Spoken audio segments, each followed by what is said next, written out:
Antes de existir Jennifer, de Garota Infernal, existiu Tamara, e antes de Tamara, existiu Ginger, do filme Ginger Snaps, do ano 2000, que tem, para tradução em português, o nome de Possuída. Um filme de terror icônico que foi um dos pioneiros aí na temática de garotas adolescentes possuídas por alguma maldição que as transformam em assassinas brutais. Hoje vamos falar tudo sobre Ginger Snaps, fazendo uma análise completa do filme e todas as curiosidades e bastidores desse filme de terror marcante dos anos 2000. Se você é novo por aqui, oi, prazer, eu sou a Baby. Aqui nesse canal eu falo sobre filmes e séries de terror e curiosidades bizarras sobre os bastidores dessas produções assustadoras. Então, se você gosta desse mundo do terror, fica por aqui, se inscreve no canal, deixa seu like, seu comentário e não esquece de me seguir nas redes sociais, que eu vou deixar aqui na tela pra vocês.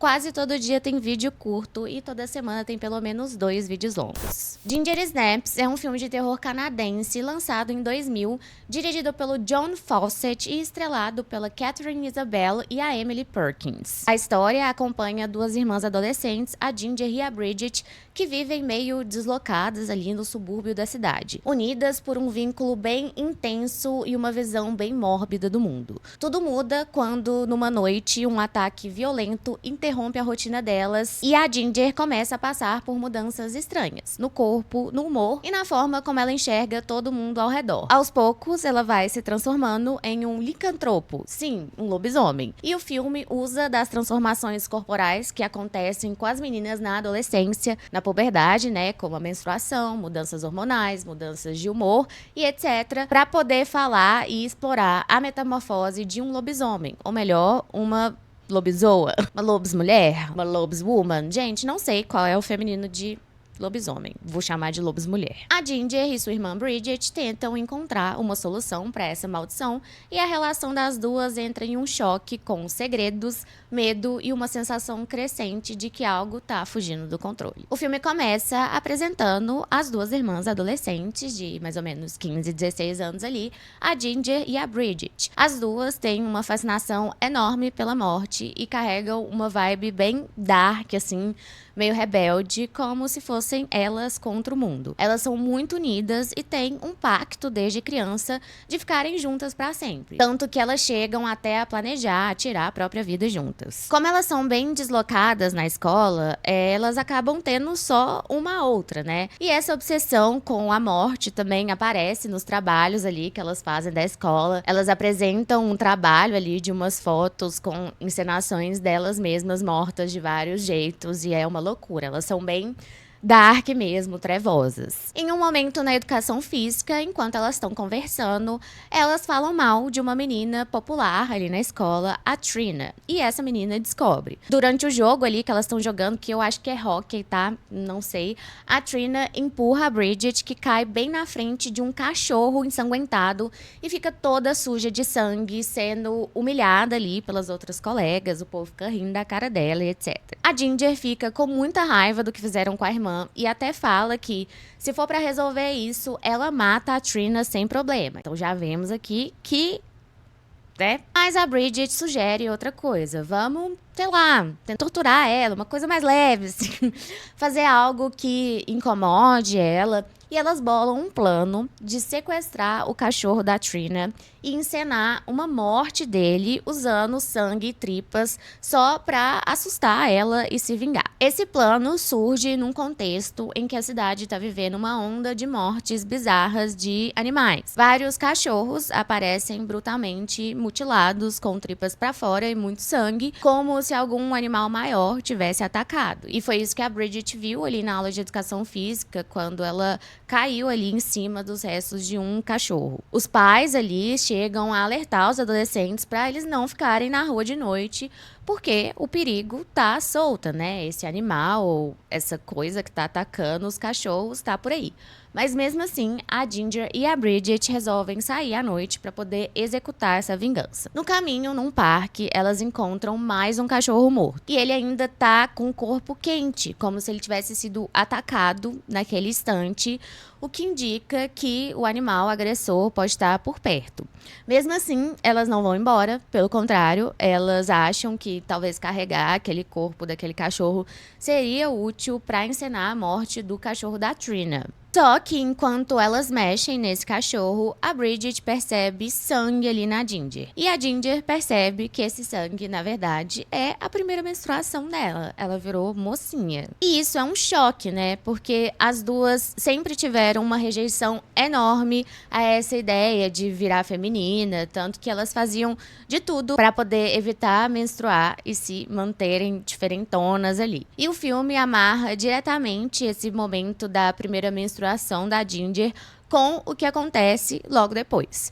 Um animal enorme, tipo um cachorro gigantesco, surge do nada, ataca a Ginger e arrasta ela para dentro da floresta. A Bridget consegue salvar a irmã do ataque, elas fogem desesperadas e o bicho ainda corre atrás delas, até que ele é atropelado por um carro. Quem tá dirigindo esse carro é o Sam, um jovem traficante ali da cidade que vende drogas para os adolescentes. As duas chegam em casa com a Ginger machucada, sangrando muito, e a Bridget, ela quer chamar uma ambulância, né, e levar a irmã para o hospital, mas a Ginger implora para ela não fazer nada, para não deixar a mãe dela saber. E aí vem um detalhe, a ferida da Ginger começa a cicatrizar muito rápido e em pouco tempo ela para de sangrar, como se estivesse se curando numa velocidade anormal. Elas ficam ali sem entender o que foi tudo aquilo, pensam que pode ter sido um cachorro enorme, até um urso, né? Mas elas não vão a fundo nesse assunto e a noite passa, fica tudo normal. No dia seguinte, a Ginger começa a lidar com cólica e sintomas horríveis da menstruação, né? Em uma ida à farmácia ali, aparece o Tim, um garoto da escola que tá meio afim da Ginger, e ele diz que ele tem 3 irmãs e que ele sabe como que é TPM, cólica, e ele garante que se tem uma coisa que tira cólica e TPM é F1, né, gente? E a Ginger se sente desafiada e vai ali fumar com os garotos dentro de um carro, que é, coincidentemente, o carro do Sam. Nesse momento, o Sam e a Bridget conversam sobre o que ele pode ter atropelado na noite anterior. E surge a palavra licantropo. Eles colocam na cabeça essa ideia de lobisomem, mas parece que nenhum dos dois quer assumir de verdade que foi isso. Enquanto isso, a Ginger começa a ter mudanças que claramente estão indo além de hormônios. No local aqui da ferida dela, começam a crescer pelos, muitos pelos, assim, de um jeito nada normal. A Bridget percebe, questiona a irmã, insiste que tem algo errado, e a Ginger nega, dizendo que só porque ela menstruou não quer dizer que ela virou um monstro. Mas as mudanças, elas não são só físicas. Ela fica diferente no comportamento. Começa a sair com garotos, fumar, ficar mais atrevida e tal. E isso vira motivo de briga entre as duas, com a Ginger acusando a Bridget de ser recalcada e de querer ser ela. Aí acontece aquela cena clássica, né, que lembra muito Tamara e Garota Infernal, que é a garota chegando na escola com sua transformação visual, e ela chega no colégio muito mais sensual, com um sex appeal que ela não tinha antes, andando pelos corredores da escola enquanto todo mundo olha. Enquanto isso, a Bridget e o Sam continuam se esbarrando e conversando mais sobre as possibilidades de ser um lobisomem, né? E em uma noite, a Bridget vê algo ainda mais claro. Ela vê que tá nascendo um rabinho ali na Ginger. Então, tipo, não dá mais pra negar, né? Minha irmã é um lobisomem. A Bridget volta a procurar o Sam e ela fala que quem foi atacada por aquele lobisomem foi ela mesma e não sua irmã Ginger.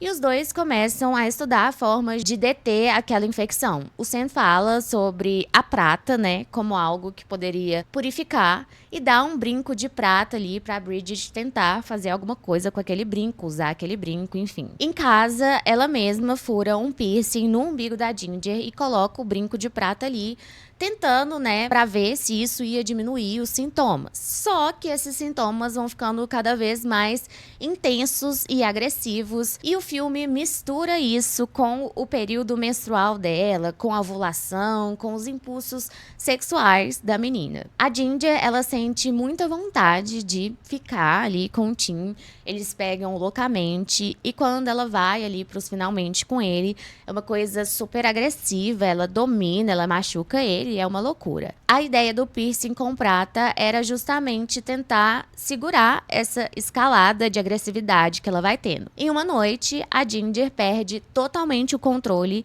e mata o cachorro do vizinho, dizendo que ela sentiu uma raiva incontrolável e não conseguiu segurar o impulso. Ou seja, além da adolescência e da puberdade, agora existe uma violência dentro dela, coitada, que vem dessa maldição do lobisomem. Essa raiva explode também contra a Trina, aquela garota popular lá, que é muito antipática, inclusive. A Trina, ela tem ciúmes porque ela paquerava o Sam e agora a Bridget tá mais próxima dele. Num jogo ali da educação física, mais um jogo, né, a menina popular volta a empurrar a Bridget e a Ginger fica full pistola e vai pra cima da menina, dá um soco nela, bate nela, machuca aqui o nariz e deixa claro que não é pra ninguém mexer com a irmã dela. Nesse momento, aparece mais uma consequência ali importante dos atos da Ginger. O Tim foi infectado por ela. Como eles fizeram sexo sem proteção, a infecção passou pra ele ali também. Só que nele se manifesta de uma forma diferente. Começam a surgir feridas no rosto dele, ele faz xixi com sangue e ele vai se transformando, ficando cada vez mais feio e doente. Enquanto isso, a Ginger, no processo dela, vai ficando cada vez mais gata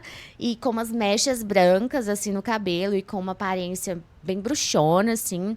E aí eu acho engraçado, assim, interessante que, né, no filme existe essa maldição do lobisomem, que é algo historicamente masculino, né, lobisomem. E aqui a maldição infectou uma mulher e tá fazendo ela ficar cada vez mais gata.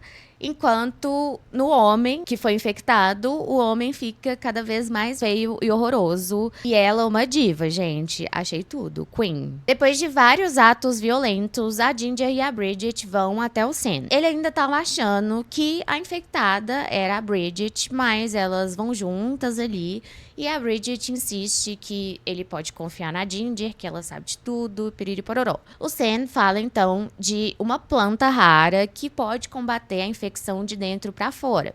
Se a pessoa ingerir, talvez ela se cure dessa maldição. Mas essa planta, ela é muito rara, ela é difícil de plantar, ele não tem ali com ele não sabe como achar. Nesse meio tempo, a situação piora de vez quando a Trina aparece na casa das irmãs, exigindo o seu cachorro de volta e discutindo ali com a Bridget, inclusive falando do Sam. A Ginger aparece completamente fora de controle, enforca ali a Trina, leva ela pra dentro da casa, bate nela e ameaça a menina. Em algum momento, a Trina consegue se soltar, mas ela escorrega no chão, bate a cabeça e morre ali dentro da casa. E vai dar ruim, né? Porque os pais da Ginger e da Bridget estão chegando. As duas escondem o corpo ali da Trina no freezer e fingem que estavam tirando fotos para um trabalho da escola, como elas já faziam isso de tirar fotos de mortes dela. Tava tudo normal pros pais. Quase dá ruim quando a mãe vai chegando perto do freezer, então a Bridget improvisa ali e pergunta, tipo, mãe, preciso te perguntar sobre homens. E a mãe fica toda feliz, achando que finalmente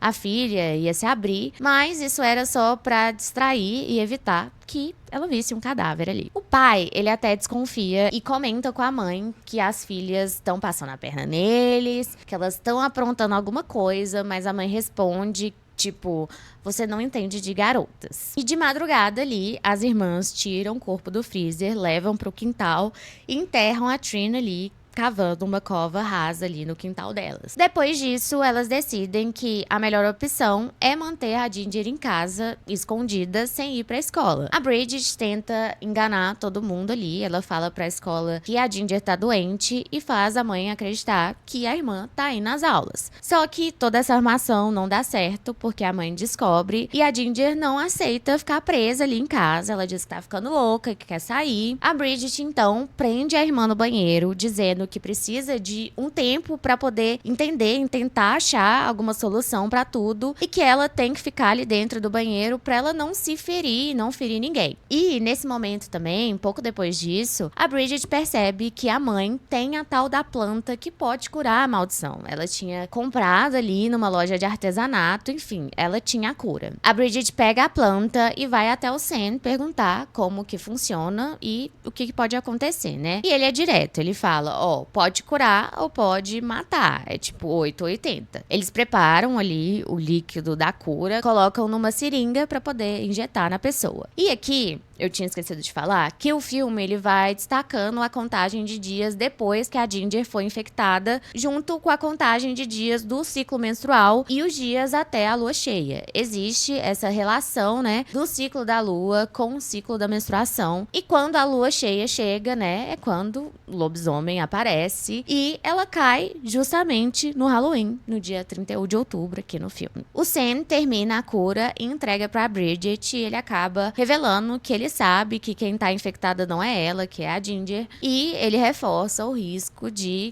aplicar isso pode curar ou matar ela. A Bridget, que não é burra, decide testar essa cura antes no Tim, que tava passando pela mesma transformação e tava horrível, com os dentes crescendo e as feridas na cara. Ela encontra o Tim e consegue injetar a cura no pescoço dele e funciona. Ele volta ao normal, então agora ela tem certeza de que aquilo dá certo. Só que a Ginger, ela não colabora. Ela escapa do banheiro ali, vai pro colégio, entra na sala do conselheiro estudantil e mata ele. Ela já tá num ponto em que ela não liga mais de matar ninguém. Na verdade, ela gosta de matar. A Bridget tenta ajudar a irmã a consertar e limpar aquela cena ali, mas só piora porque a Ginger mata também um zelador. E nesse momento, ela confronta a irmã, dizendo que ela tá amando isso que ela virou, que cada vez que ela mata, ela se sente viva, bonita, em êxtase. E isso também me lembrou muito o Garota Infernal, que quando a Jennifer, né, acontece lá toda aquela parada dela virar um demônio,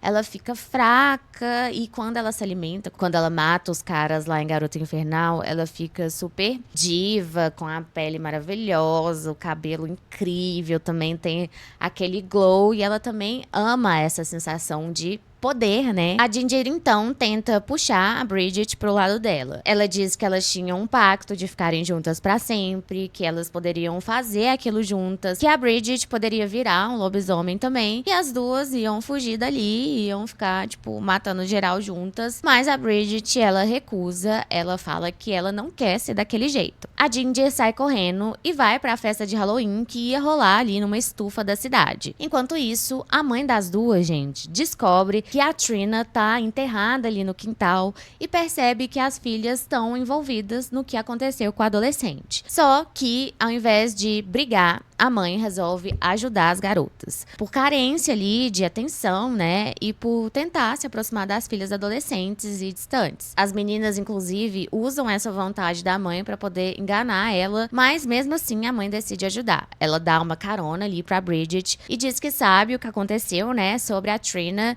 e que vai ajudar a encontrar a Ginger. Na festa, a Ginger chega toda bonitona lá, o pessoal elogia a fantasia, só que não é uma fantasia, né? Ela tá realmente virando um lobisomem, ela tá meio lobo, meio loba. Ela é loba, gente, ela é loba. Loba, ela é literalmente loba. Lobíssima, ela é loba em todos os sentidos. A Ginger chega até o Sam e tenta ficar com ele. Rola uma briga entre os dois ali, ela machuca ele, até que a Bridget aparece pra poder impedir. A Bridget corta a própria mão e faz um pacto de sangue com a irmã, se contaminando com o sangue dela, e diz que agora elas são iguais e que elas vão ficar juntas, mas por trás ela tem um plano ali que na verdade é se curar a Ginger e depois fugir. Levantando dali do chão, o Sam dá uma paulada na Ginger, ela desmaia e a Bridget pede pra ele levar as duas pra casa, porque lá tem mais daquela planta que pode curar todo mundo. Só que no caminho, a Ginger continua se transformando. E aqui, gente, a transformação dela pra virar, né, o lobisomem no seu estágio final é muito boa. A maquiagem desse filme é muito boa pros anos 2000, tá? Tipo, não parece mesmo que é dos anos 2000. Eu fiquei muito de cara com a qualidade da maquiagem. E eu vou falar mais sobre ela daqui a pouco. Quando eles chegam na casa, a Ginger já tá na forma de lobisomem e consegue fugir ali do porta-malas. O Sam e a Bridget entram na casa e se escondem, tentando preparar ali outra seringa de cura. E quando o Sam tenta abrir a porta pra poder olhar ali o que tá acontecendo, a Ginger lobisomem estraçalha ele, ela ataca ele assim brutalmente. Aí, gente, a situação desanda total. A Bridget fica sozinha, ela já tá sentindo uns sintomas ali da infecção, ela fica tonta, a seringa se perde e ela não sabe mais o que vai acontecer. Em um momento, ela chega até a encontrar o Sam muito machucado, ainda respirando, e tenta falar com a Ginger. Ela pede pra ela parar, mas não adianta. A Bridget foge, acha a seringa de novo e na hora do ataque final, ela implora, ela fala: Ginger, sou eu, sou sua irmã, olha pra mim. A Ginger avança e a Bridget, que tá segurando uma faca, acaba dando uma facada ali na própria irmã lobisomem. A Ginger cai abatida, respirando com dificuldade ali na versão lobisomem, né? Lobo. E a Bridget, óbvio, ela fica devastada. O filme começa a mostrar fotos das duas juntas ali. E a Bridget abraça a irmã como forma ali de despedida. E tem um detalhe muito importante: ela não toma a cura. O filme acaba com a Ginger como lobisomem, parando de respirar, e com a Bridget chorando em cima dela, abraçando a irmã, encerrando essa história de amor e morte entre duas irmãs dentro de um filme de lobisomem que, gente, eu não sou fã de filme de lobisomem, inclusive me considero uma hater, talvez, de filme de lobisomem. Nunca vi muitos filmes de lobisomem bons, mas esse aqui eu gostei demais. Ginger Snaps funciona como um filme de lobisomem por fora, mas por dentro ele é um filme de puberdade bem cruel e bem inteligente. A transformação da Ginger não é só um monstro surgindo do nada. Ela começa exatamente quando o corpo dela entra numa nova fase. E o roteiro usa isso pra falar de menstruação, desejo, vergonha, raiva e principalmente da sensação de que ninguém te entende quando você é uma garota adolescente. A ideia é simples e bem inteligente. A licantropia vira uma metáfora do que muita gente chama de virar mocinha. O corpo muda, o mundo te olha diferente, a escola vira um inferno e como o filme começa com um pacto entre as duas irmãs, tudo gira em torno disso. A maior tensão não é, tipo, tem um animal, um lobisomem à solta. É o que acontece, né, com esse laço das irmãs quando uma delas muda e a outra não consegue acompanhar. O enredo, o subúrbio em que elas vivem é quase um personagem. Aquele lugar limpinho, com uma família padrão e regras invisíveis, onde qualquer diferença meio que vira um motivo de punição. A Ginger e a Bridget são outsiders ali e o filme deixa claro que elas se protegem do mundo com um humor mórbido, trabalhos ali macabros e essa fantasia de ir contra todo mundo mesmo. Quando a Ginger começa a se transformar, a história vira um cabo de guerra ali. De um lado, a Bridget tenta segurar a irmã e consertar o que tá acontecendo, e do outro, a Ginger sente um prazer perigoso nessa mudança, porque pela primeira vez ela tá com poder ali. O filme acerta muito em mostrar que esse poder, ele é super sedutor. Ela fica mais confiante, mais desejada, mais vista, só que isso vem junto com a agressividade, a impulsividade e uma fome insaciável. É um retrato ali do terror de perder o controle do próprio corpo e, ao mesmo tempo, da vontade de finalmente parar de ser uma garota obediente. E as atuações, tá, são um dos motores do filme. A Katherine Isabelle faz a Ginger com uma energia que muda de cena pra cena. Ela sai do sarcasmo adolescente pro magnetismo e depois pro descontrole, sem parecer que ela tá interpretando um monstro, mas sim alguém sendo consumida por algo que ela não sabe nomear. E a Emily Perkins segura a Bridget com uma vulnerabilidade muito verdadeira. Ela é aquela pessoa que ama alguém que tá mudando rápido rápido demais e tenta resolver tudo na lógica, no desespero e na culpa. O filme poderia até ter virado meio que um show de efeitos especiais, mas ele não vira porque a relação das duas é sempre o foco. Na trama, o filme também brinca com uma coisa bem ácida ali. Quando a Ginger começa a florescer, tipo, ficar mais sexy, mais confiante,